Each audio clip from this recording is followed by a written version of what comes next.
Vous avez certainement parlé avec les acteurs, qu'ils soient éditeurs ou auteurs des conditions d'évolution du marché de la bande dessinée. C'est un marché, effectivement, enfin, vous en faites le constat, on en parlait tout à l'heure, pour me raccrocher aussi un peu à ce que vient de dire David, je dirais que finalement, dans les 10 années ou un peu plus qui sont passées, on a complètement changé de vision des choses. On était en 2006, et vous faites bien ce constat, avec une image d'un secteur qui imaginait, c'était peut-être la belle illusion dont parle Pascal Horry dans sa thèse, un avenir de croissance sans fin, où tout était permis, où on pouvait rentrer, où on aurait du travail pour les créatifs, et où beaucoup de perspectives tout à fait positives s'ouvraient. Et en revanche, on souffrait d'être un art mineur, d'une certaine manière, et de voir l'institution et hélas, je suis au ministère de la Culture, hélas, si importante pour les créateurs dans ce pays, ne pas reconnaître suffisamment le travail et la situation de la bande dessinée comme étant un art majeur, un véritable art. Et aujourd'hui, les choses sont quand même très différentes, je dirais c'est presque 180 degrés. On a fait quand même un travail, alors c'est la poule et l'œuf, hein, comment l'institution a pu pousser les choses, comment elle s'y est rapprochée, je ne sais pas exactement. Mais enfin, en tout cas, il y a eu une reconnaissance comment dire, de toute cette création de la bande dessinée par les institutions, par les bibliothèques, par les musées, par les festivals, qui a beaucoup cru depuis ces 10 dernières années. Il y a eu incontestablement un accompagnement des pouvoirs publics. Je pourrais dire aujourd'hui effectivement que la bande dessinée est quand même bien, même si on peut regretter un certain nombre de choses, bien installée dans le paysage public et institutionnel. Et en revanche, on s'est aperçu que cette promesse de croissance sans fin aboutit à une situation de croissance, certes, mais totalement déséquilibrée.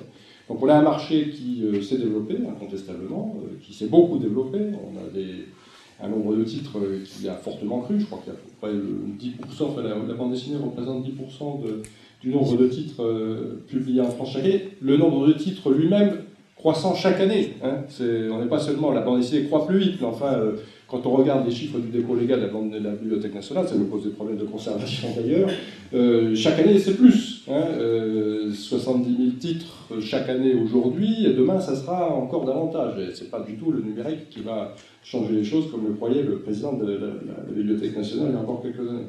En chiffre d'affaires, on est aussi à 10% du chiffre d'affaires de l'ensemble de la branche, ce qui n'est pas rien, et on est sur quand même un secteur qui connaît une dynamique.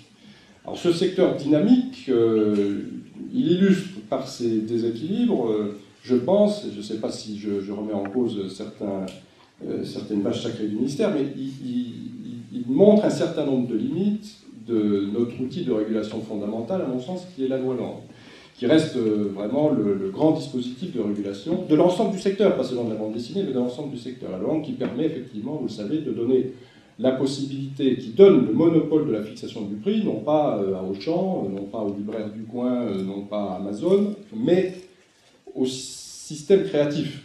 Système créatif, pas l'auteur, mais à l'éditeur, évidemment. Donc c'est l'éditeur qui fixe le prix du gâteau dans ce pays, pas seulement dans le nôtre, dans un certain nombre de pays d'Europe également. Et aujourd'hui, la loi Lang, elle a, à mon avis, deux limites, en tout cas dans le secteur de la bande dessinée. On les perçoit assez fortement et dans l'ensemble du secteur du livre. La première limite, c'est qu'elle permet à l'éditeur de prendre trop de risques, d'une certaine manière. En tout cas, que le risque ne coûte pas très cher. Donc, qu'il y ait des livres qui ne marchent pas, finalement, ce n'est pas si grave. On n'est pas dans le secteur du cinéma où, finalement, il faut faire des investissements de 10 à 15 millions pour publier un film. On est sur, ma foi, des choses qui peuvent trouver leur équilibre assez facilement, et si ça ne marche pas, il y a suffisamment de choses qui marchent pour éponger l'ensemble. Donc le fait de publier davantage de titres, permet à n'importe quel entrant de se dire qu'il y aura bien un moment quelque chose qui marchera, et on est typiquement dans l'économie des secteurs, des industries créatives, où on connaît un peu ce phénomène du casino. Une économie de l'offre. Une économie de l'offre, tout à fait, une économie de l'offre. Et puis, ma foi, davantage de titres, on le sait, avec des tirages de plus en plus courts, donc des revenus par titre de plus en plus étroits, et une rémunération des auteurs qui baisse. Nous connaissons tous ce système. L'autre limite, c'est que, et ça pèse aussi sur le secteur, mais sur l'ensemble, en fait, de l'économie du livre, c'est que, contrairement à ce qu'on aurait pu penser, le prix du livre, parce qu'il est fixé donc avec un système de concurrence un peu biaisé par l'éditeur, a faiblement augmenté.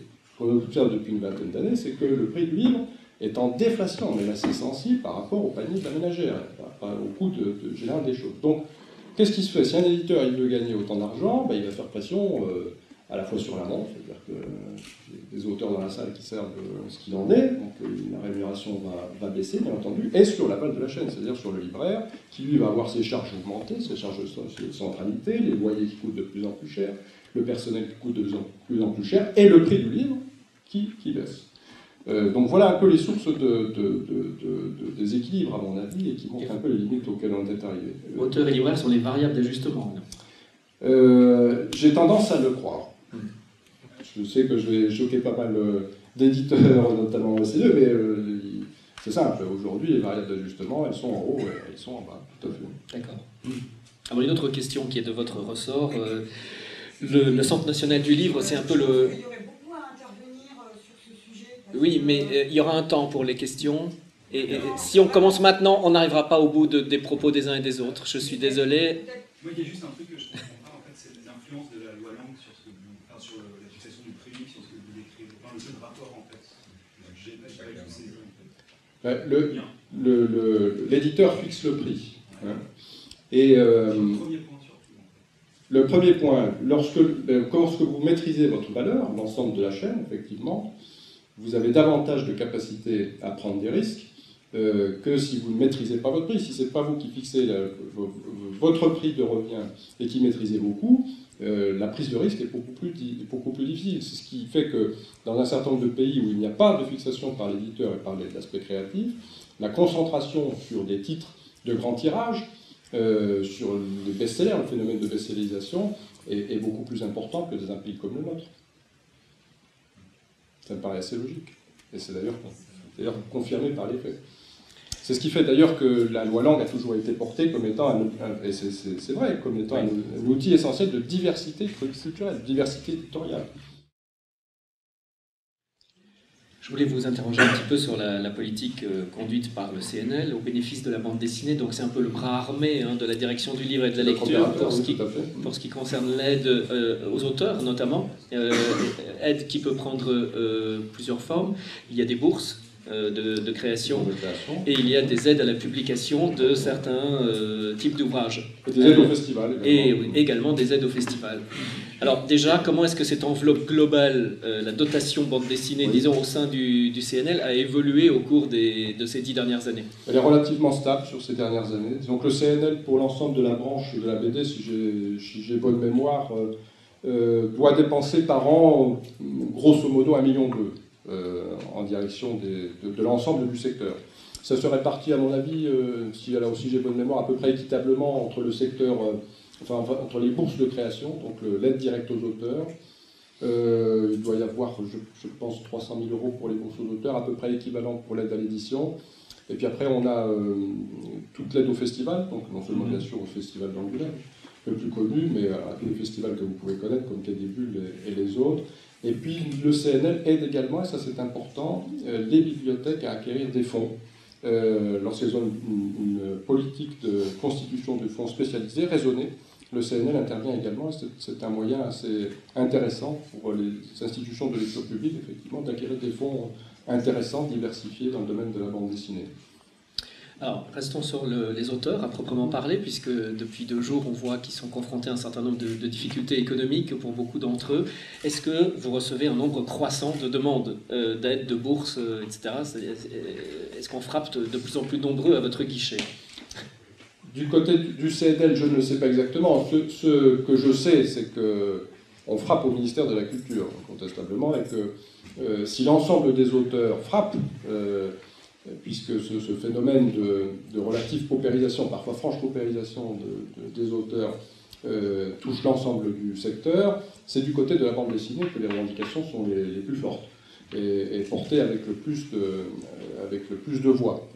Et donc, c'est vrai que si le ministère de la Culture, le ministère des Affaires sociales, parce que nous sommes 2 tutelles sur ces questions-là, se sont mis en mouvement, je pense qu'on le doit beaucoup à la mobilisation des créateurs du secteur de la bande dessinée, notamment aux États généraux, qui ont, en 2015, quand même marqué les esprits, qui ont porté assez haut cette revendication. Je ne veux pas dire que sans ça, on ne l'aurait pas fait, mais l'administration traîne toujours les pieds, quand en plus il y a 2 ministères qui s'occupent des choses, David le connaît bien, on a ce qu'on appelle le travail interministériel, c'est très compliqué. Vous savez, il n'y a pas que des amis dans l'administration, il y a surtout des ennemis, donc les gens d'à côté ne vous aident pas en général. Les rivaux de Painful voilà, Gulch. Vous les embêtez, vous les faites travailler, vous portez des revendications d'une petite population. Par le ministère des Affaires sociales, il commence à bouger, vous savez, aux milliards de recettes, aux milliards de dépenses, donc le secteur créatif, si important soit-il pour nous, mais pour le ministère de la Culture, ne pèse pas forcément beaucoup. Mais je pense, j'en suis certain en tout cas, que la mobilisation des auteurs, notamment des auteurs de bande dessinée, a quand même fait pas mal bouger les choses. Moi, je serais tenté de dire, parce que j'appartiens à un pouvoir public, que le Centre national du livre est là pour accompagner les œuvres difficiles, les œuvres qui ont un accès plus complexe au marché, qui trouveront plus difficilement leur public parce qu'elles affichent des efforts en termes de création, une nouveauté en termes de création qui peut parfois surprendre, mais qu'il est nécessaire d'aider parce qu'il est important que la création, même la plus en pointe, arrive sur le marché et puisse un jour ou l'autre trouver son public. C'est ça le rôle du CNL. Le CNL, c'est pas le CNC du livre. Hein. L'industrie, enfin le budget du CNL, c'est 40 millions. Le chiffre d'affaires de l'industrie du livre, c'est 4,5 milliards. Vous voyez à peu près la différence. Aujourd'hui, en revanche, au CNC, aucun livre ne se fait sans l'aide de l'État.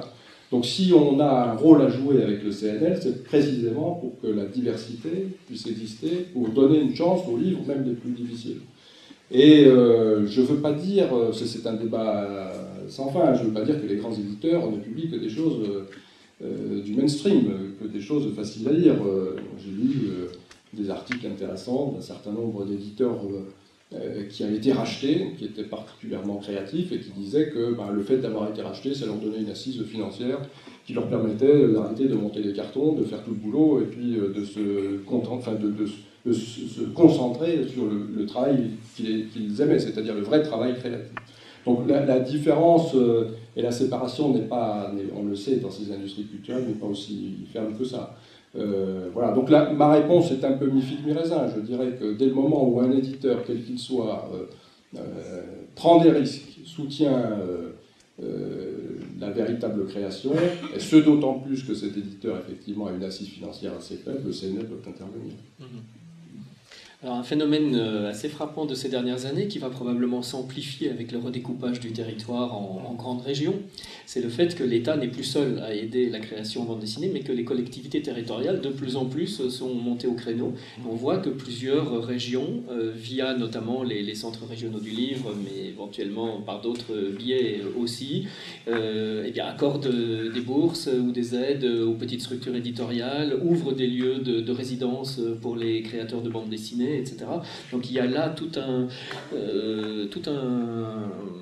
domaine de nouveaux champs d'intervention qui est pour le moment assez mal repéré, mal cartographié.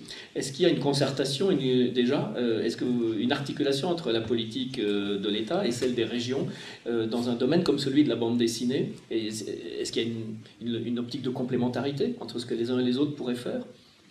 Le fondement finalement du ministère de la Culture, c'est de travailler avec les collectivités territoriales. C'est vraiment l'ADN du ministère. Donc la politique culturelle, c'est une politique qui est co-construite avec les collectivités, et sauf pour l'avis des grands établissements publics, évidemment, l'administration centrale, mais surtout nos directions régionales dans les DRAC, travaillent en permanence, et c'est vraiment leur boulot, avec les collectivités territoriales. Alors, sur toute une série de politiques, il y a des concertations, il y a des dialogues concertés pour articuler en fait des plans raisonnés, notamment pour le livre d'une façon générale, et plus particulièrement pour la bande dessinée. Nous avons un certain nombre de dispositifs qui existent, qui touchent à la fois l'économie du livre et puis la lecture publique. Pour ce qui est de l'économie du livre, nous travaillons très fortement avec les régions et avec les agences pour déconcentrer, à partir du CNL, l'administration centrale, des systèmes d'aide à la filière qui se fondent sur les aides à la diffusion, à la librairie, bien entendu, mais également à la création, et qui, effectivement, dans leur cadre, tentent de multiplier le système de résidence au niveau régional. et en promotion de l'éducation artistique et culturelle. Donc effectivement, nous travaillons très étroitement, en complémentarité avec les collectivités locales, pour déconcentrer le plus possible et décentraliser cette politique. En matière de lecture publique, les collectivités, là, depuis 2 siècles, ont la main. C'est une politique totalement décentralisée.